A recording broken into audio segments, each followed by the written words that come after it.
Can you tell us the difference between religion and spirituality? How do you define those two, and how are they different?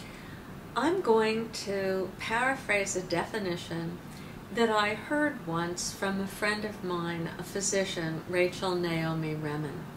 She had an excellent definition.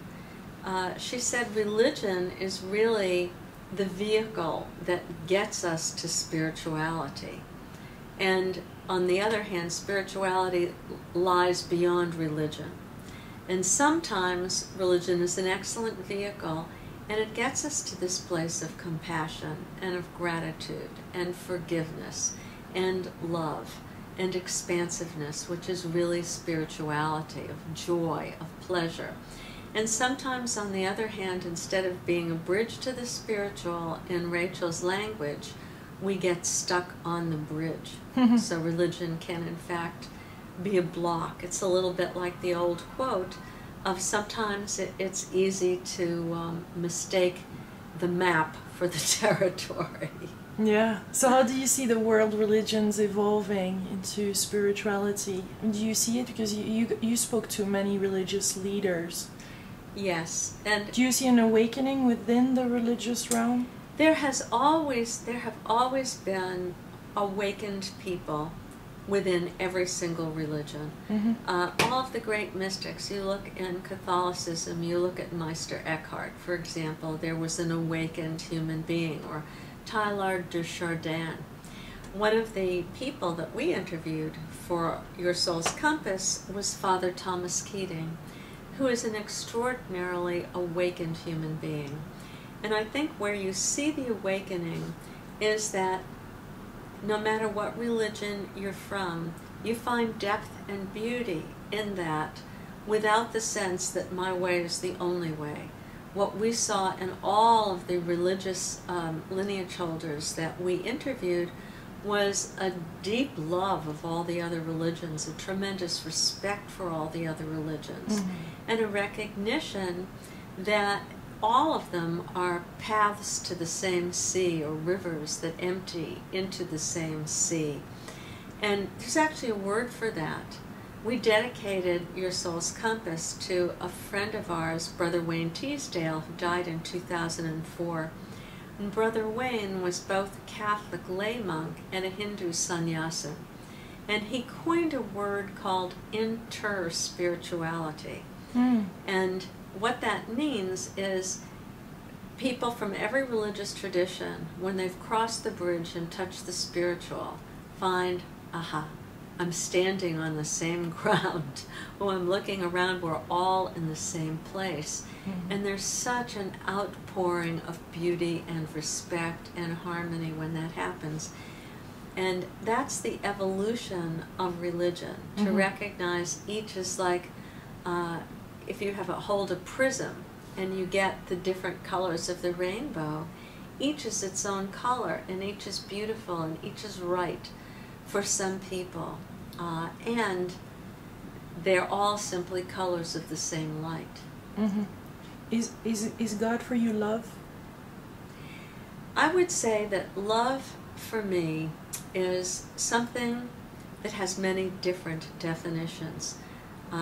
One of the best books on love I've ever read is by the late Jesuit priest Anthony de Mello. It's a little tiny book called The Way to Love. One of the things that impressed me about that is he said, you know, love is unconditional. It's like a street light. It doesn't matter who's passing by underneath, because it's a light that's continuously shining. And I agree with that.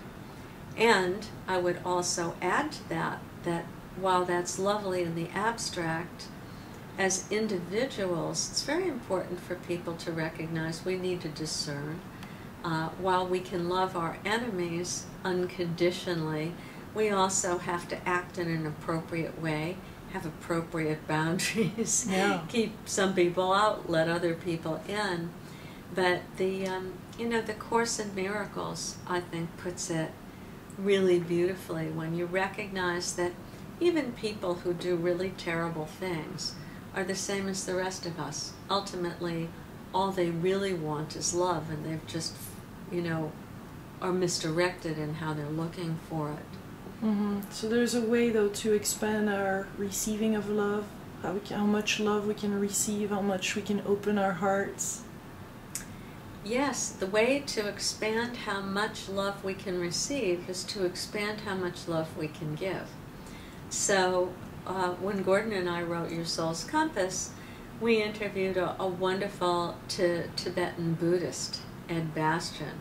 And he kept talking about, you have to make a career out of compassion, an actual career out of being compassionate.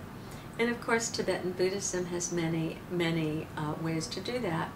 Many of the people watching this video will be familiar, for example, with loving-kindness meditation. When you're really repeating blessings for yourself, as if you were holding yourself like you were a small child, blameless, guiltless, and sending yourselves blessings of love, blessings of health, blessings of freedom, and then you send that to other people. And, you know, to the people that you love, to people who are strangers, to people who you might not like very much, to people who are downright enemies, if you have any. And finally, to all beings, to the earth, to all creatures, to all planes of existence. But that whole idea is that you imbue yourself with compassion. And as a medical scientist, what we know is that compassion meditation decreases the inflammatory response in our body. And inflammation's the final common pathway, whether you're talking about diabetes or osteoporosis, some cancers, heart disease. You don't want to have inflammation that the body doesn't need. So the thought that practicing compassion could reduce your inflammation is pretty awesome. It is, and creates new pathways, doesn't it? The more we meditate, actually, the more new pathways exist.